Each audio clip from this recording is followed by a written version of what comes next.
மயிலாடுதுறை மாவட்டம் மயிலாடுதுறை சட்டமன்ற தொகுதிக்குட்பட்ட குத்தாலம் தாலுகா சேத்ராபாலபுரம் பேருந்து நிறுத்தம் அருகே தேர்தல் பறக்கும் படையினர் வாகன சோதனையில் ஈடுபட்டிருந்தனர்.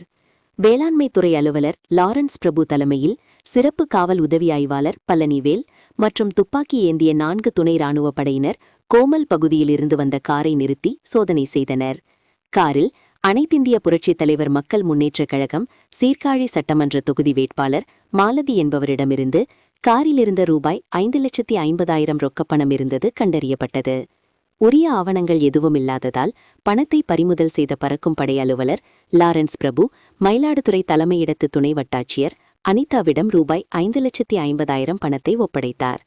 கோமல் அருகே பெரட்டக்குடி கிராமத்தைச் சேர்ந்த வேட்பாளர் மாலதி இன்று சீர்காழி சட்டமன்ற தொகுதியில் போட்டியிடுவதற்காக வேட்புமனு தாக்கல் செய்ய வீட்டிலிருந்து சீர்காழி நோக்கி சென்றபோது அவரிடமிருந்து பணம் பறிமுதல் செய்யப்பட்டது குறிப்பிடத்தக்கது.